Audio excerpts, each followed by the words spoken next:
It's not going forward automatically now. All right. That's weird. I'm getting. So it's running on yours, but not on my screen. Is that your program? Now, can you forward? Can you go move forward on it? Well, it runs automatically, Oh, okay. but it's not running. I'm on this unfamiliar. Let's see. Doesn't tell you how to restart it.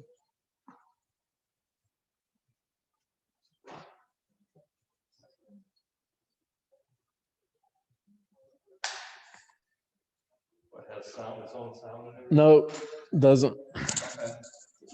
So February 2013, we started exploring around Cove because we got permission from the landowner. And one winter we were going back to the public land near there, and we were at the gate getting ready to hike way past where this gate's closed.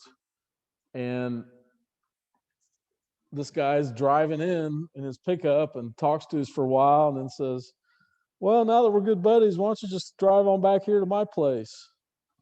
And so we started exploring Round Cove for caves, and there were a few known caves, but there were a lot of caves, a lot of holes that no one had documented. Probably some folks had been down some and didn't think they were significant enough to document, but in Tennessee, you just need 30 feet deep, 30 feet long. And a lot of these caves qualified. And at the time, the Tennessee Cave Survey was pushing towards 10,000 cave threshold. And so they were hungry for people to be turning in locations. And it was just before people started using LiDAR. So we were really helping. We ended up turning in 32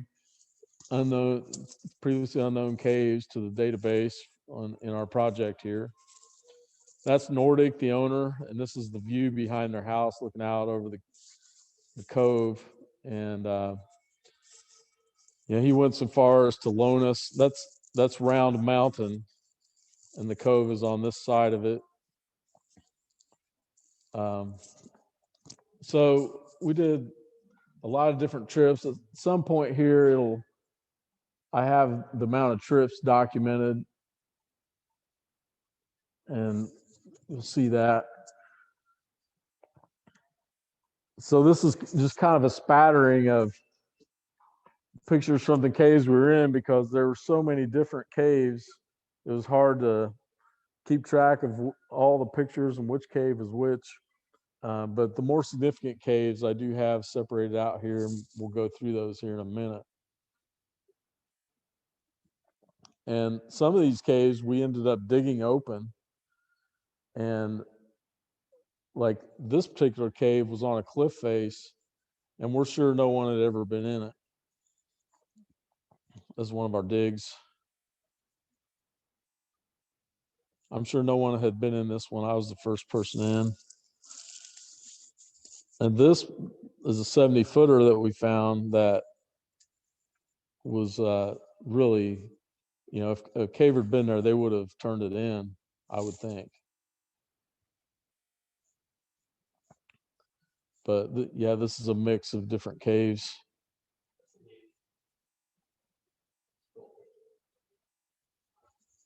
The property, one of the boundaries is right on the Alabama state line. But unfortunately, towards that direction, the limestone just keeps getting worse. So it blends over onto state land, but looking there for caves was not very fruitful. There's some really significant holes, like this cave. It looks massive. It's got this river, but we just couldn't get much footage out of it. But we do feel like another cave that we found nearby is part of the same thing. So we actually found two pieces separated from that water. That's Gerald Money. He helps run the Tennessee Cave Survey, and he's a longtime caver. This Marion Acres. She's real good. She's a three-handed cartographer.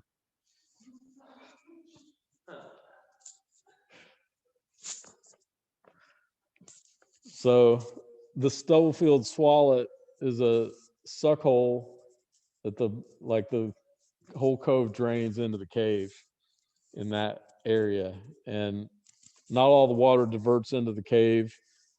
Some of it splits into the main creek, but it takes a lot of water when it rains, and we had to dig all this stuff out. That vine near it is really cool, and kind of like each time we went there, we'd have to dig it open.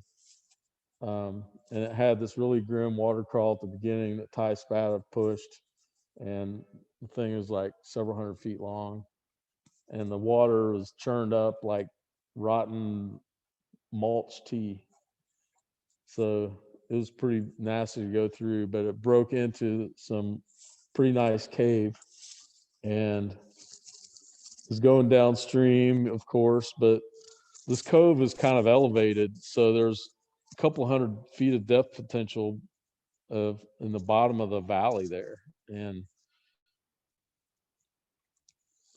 so, we could have done something. What's that? Oh, I'm sorry. Am I breaking in on you?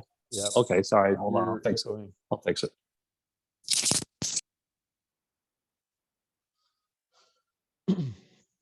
Yeah, so we spent a few trips pushing this.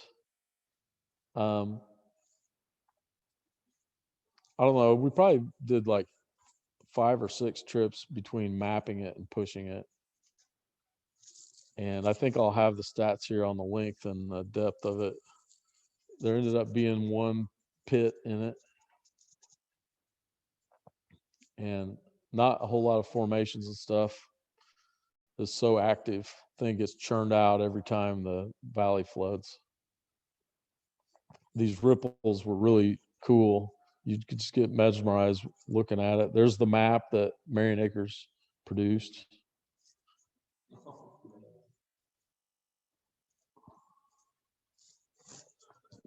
I think I can probably go back to that.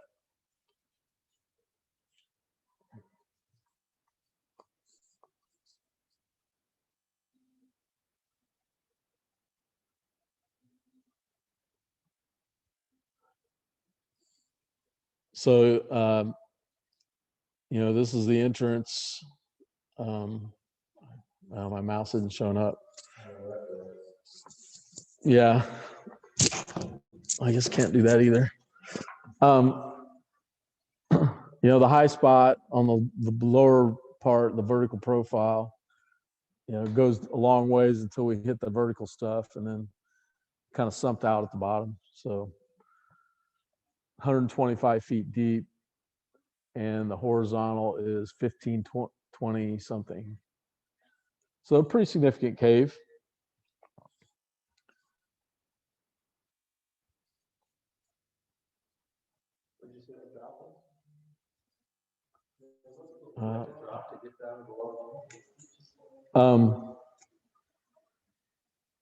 There's 2 pits.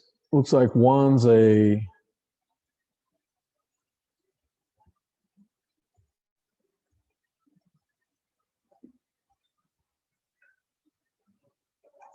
don't know, like a 30 or 40-foot pit, and then a 12-foot pit.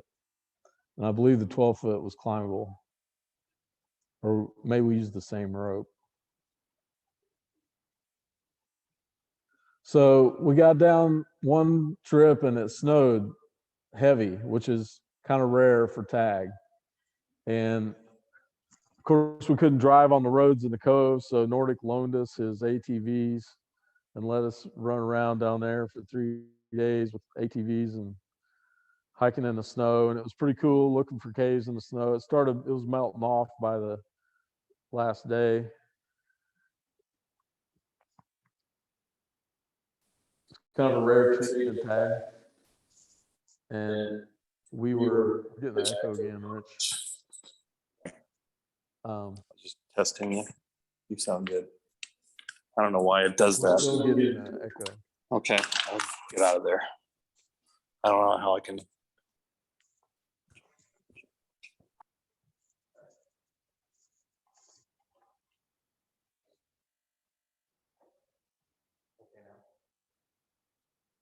So here's another fairly significant cave in the Cove, Nordics blowhole, and it's not real long.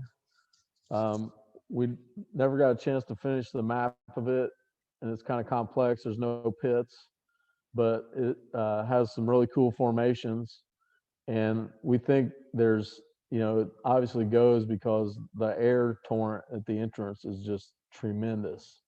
But once you get back in there, the air kind of breaks up in different places, and it's kind of hard to follow. It's a jumble of collapsed limestone. But like that shot right there kind of shows you what the air was doing, because that formation grew like that, and it was with the air.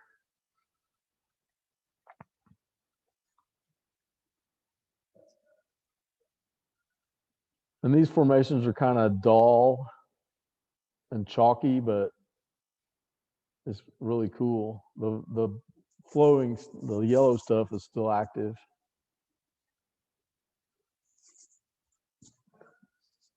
And when we first got there, the owner showed us this hole, and he said, "I know where there's this hole to blow the hat off your head." And we're like, "Yeah, that's where we want to go." And then we were doing some rock shaving, and he could hear the booms from his house, and he said, "Yeah, I heard you guys cracking that rock in there." He pretty much let us do whatever we wanted. We had to crack some rock to get in that entrance, but it didn't take too long.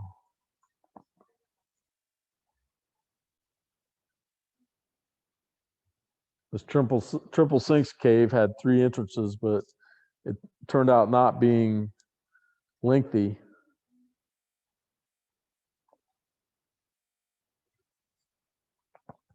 And Gerald Money was along with us when we found that.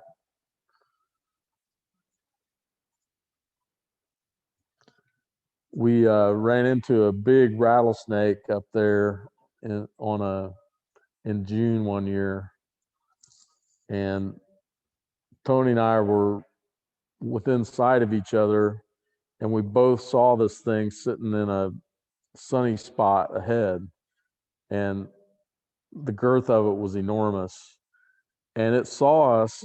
It was kind of coiled loosely, and its head came up like the length of my elbow, and it just came at us, mostly Tony. It advanced like 20 feet with its head up, and it was scary. Tony pogo stick back so hard, like he looked uh, like Tigger bouncing backwards. This was an already known cave there, Black Hole of Calcutta, and you could drive nearly there. There's that snake. That's like arm sized. I'll go back to that. Go back to this too. Yeah, so this Black Hole of Calcutta is known by locals, and they would drive there and park and go in and have a few beers, and we were kind of known to do that too during the project. And it was just a cool thing to come and visit sometimes.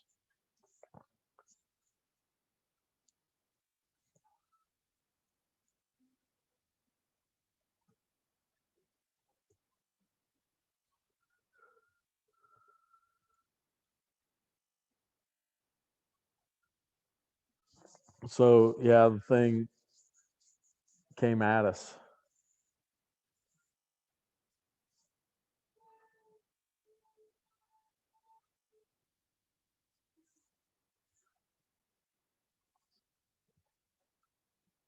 The time it snowed, the owner let us stay in his house, and he had a big section that was being added on, and it was unfinished, and so we all stayed in there during the snow.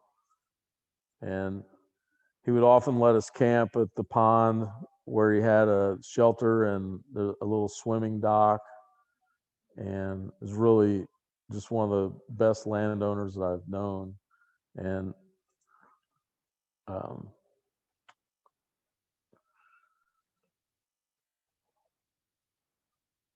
just found out tonight from Ryan that he was looking at the property and it sold. So for $5.6 million. And did you notice the acreage? 2,600 acres.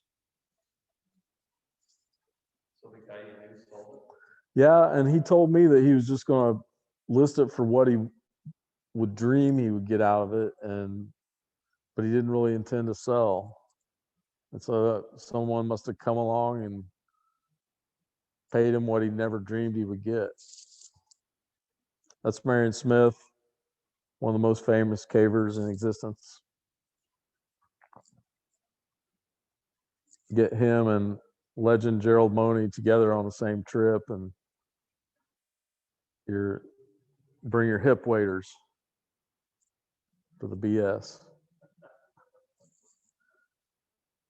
So this is that 73-foot open air pit that we found, called it Round Cove Rift, and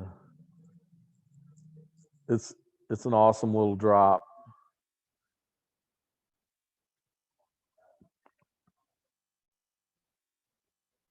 And it's not too often do you find an undocumented 70-foot open air pit and tag these days.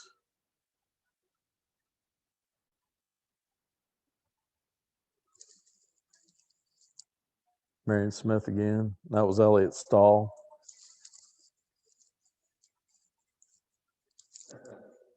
Craig found this skull.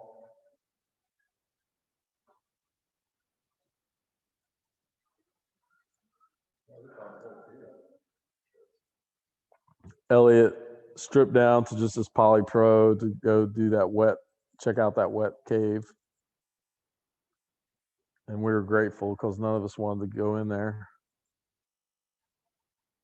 A blowhole we found. And we ended up, did he give the cave name a minute ago? No, we're not to that yet.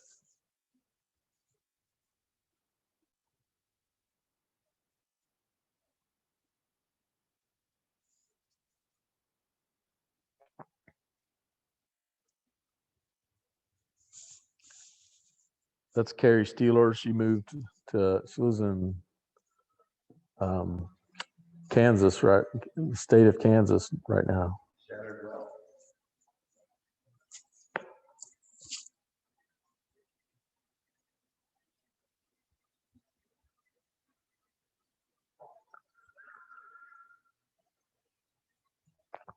This is another cave that I explored solo. And I eventually talked Greg into coming down to hold the tape on help me shoot a few survey shots. So as far as I know, only 2 people have ever been in this cave.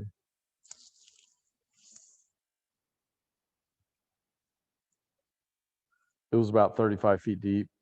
So this Wilkinson blowhole had significant air and is just kind of down dip from that giant sinkhole that was towards the beginning. And we worked on this thing for several weekends before we got into it, and it opened up. You can see daylight from the dig up there. So like that blue up there or you can see daylight on Greg. So, we dug that open and knocked that hole and it opened up into this. And I set those bolts there. And I actually entered this shot in the NSS salon and it got an honorable mention. And this was a really nice pit, 89 feet deep. Opens up nice and big. Go back to that. That's Greg McNamara on rope. Both these shots. I've got him holding a flash behind him. And then I had a couple flashes lighting up the room.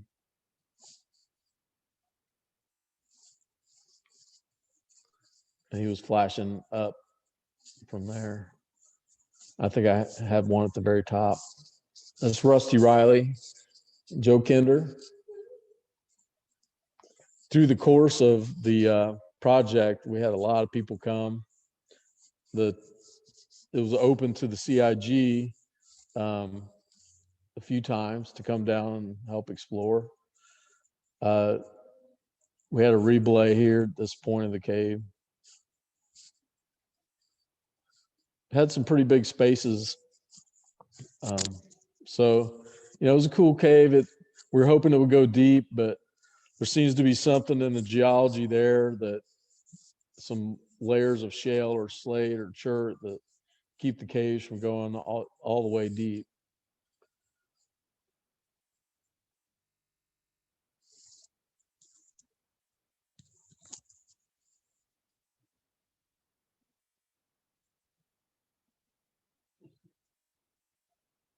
I like that shot. That's Matt. What's his last name? Tomlinson. He's a tag caver, lives down there. I think that's Danny Dybel.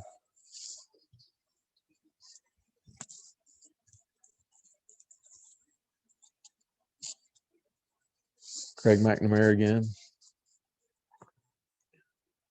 Mac Daddy Pitt. He found that one. And go back. It's one of Marion's maps. She likes to put photos on the map of various spots in the cave. Some people like that, some people don't. It's pretty informative. And most of those shots are mine, so I like that.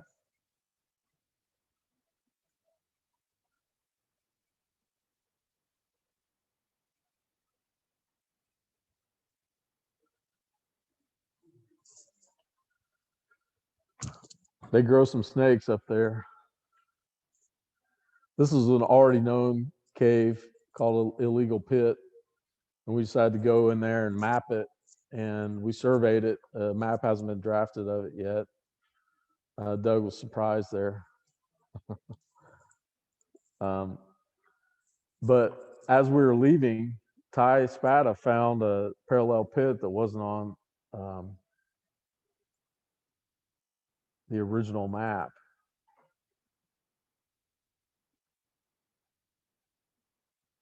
The original map was kind of a sketch. So we need to go back and check that. But it started raining while we're there, and that cave takes a lot of water, and we had to get out, and we barely made it out of the cove. It was a Sunday afternoon. It was time to head home after a long trip, and it gets a strong water flow, and then the cove roads were wet trying to get out of there. So I think they were tick collecting.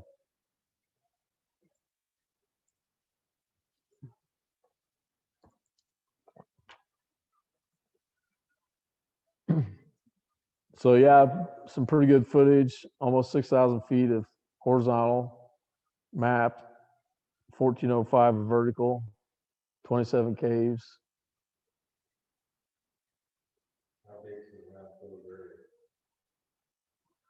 Um,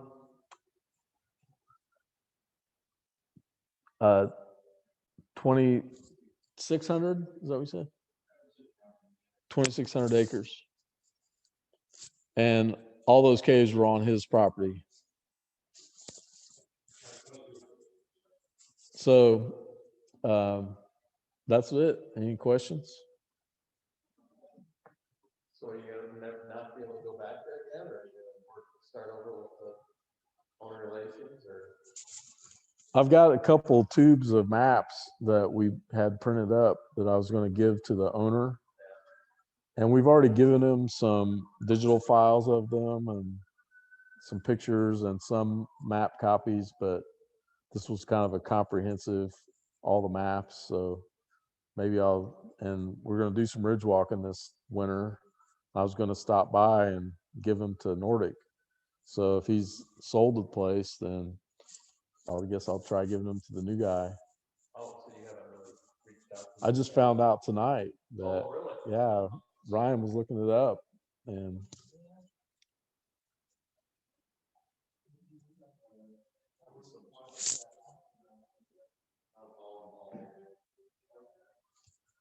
it's very likely that a hunting club or preserve type of place bought it, because the place is decked out for hunting with plots and feeders, and I mean it's been designed for that. So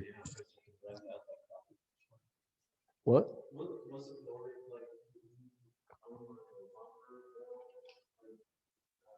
Yeah, he's in the logging business, lumber. Well, wasn't his then.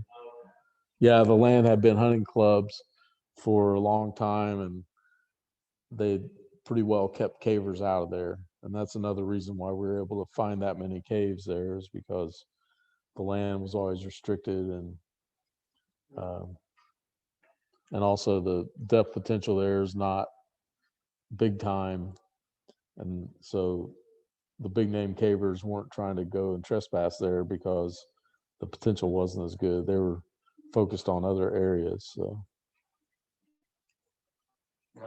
Is getting around that property, is it a lot of hiking? How far can you, when you have to do a lot of hiking to get where you? there's really good roads through there. So not that much hiking around as far, You get pretty far. but we ridge walked the entire property, so that was a lot of hiking. We hiked the whole place as far as where there was potential for caves. Um, the the elevation of the top limestone was just like 250 feet above the valley floor, and there's really potential for caves for that whole length. So there was quite a bit of area there to hike and look for caves, and we get a line of about 4 or 5 people and sweep the hillside. We keep us all inside of each other. We do a pretty thorough job of, Oh, yeah, I remember that. yeah. How deep do you guys got below the coming down? How far below the coast where you pretty much get pegged out? Well, the depth of the Swallet is the deepest we got. So it was 125 feet deep from that point of the bottom of the valley, and that was more towards the head of the cove. So um, the back of the cove, the elevation is lower on the valley floor. So um, that may eat up half of that by the time you get to the other end. So maybe we're 75 feet below the deepest part of the valley. It was deep. Yeah. Yeah. My buddy, Matt Young, he's kind of he worked with me at Eastern Cabins, and I brought him with one weekend, Ridge Walk, and we hiked the shit out of that place. And afterwards, on the way back, he was like, I haven't hiked that much since boot camp. It was bullshit. It looked awesome. It's a pretty significant property. And then, like Ron was saying, like, the property owner that morning, like my first trip there, I think it was a pretty significant snow, and we still had his house like remodeled, so it wasn't living there. He let us like sleep inside, and it was this huge, and then it was like here's like 2 or 3 side by sides or ATVs, just use those, and it's like one of my jobs was shoveling gear and people up and down the mountains. Like it was like badass. So yeah, I get why. Thanks a lot for inviting me to join you guys. Those were awesome trips and weekends. That illegal pivot we were saying, I was just whispering to Ellie about, you have to do this mountain climb, and they were like, well, we don't ever go up there because we need a really dry conditions to get up there because the roads are shitty. And so, like he was saying, we go in, we're exploring the cave, and then right when we come out, like the lip you're going over was turned into like a waterfall. And so Rusty, Riley, and I were kind of first ones out, and we get my Jeep and drive down the mountain, and we're sliding down the mountain. But we had music, so it was really scary. And then we get back to camp, and I just have the back tailgate open, just pounding Jägermeister. It's like storming like you wouldn't believe, and Rusty runs through this tent, and then all of a sudden this like big old tree just topples down and lands like right next to Greg and Rusty's tent. It's pretty wild. Pretty wild storm, but yeah, property's killer. I've got this rear differential lock on my 4Runner, and I've only used it once, and it was then. Like, and it's made for mud, and it keeps one of your rears from slipping. It just, they're just locked in, and they just go at the same. And I really think that's. And then Danny was in his. I was in my 4Runner, and he was in his Tacoma, and they're the same generation truck.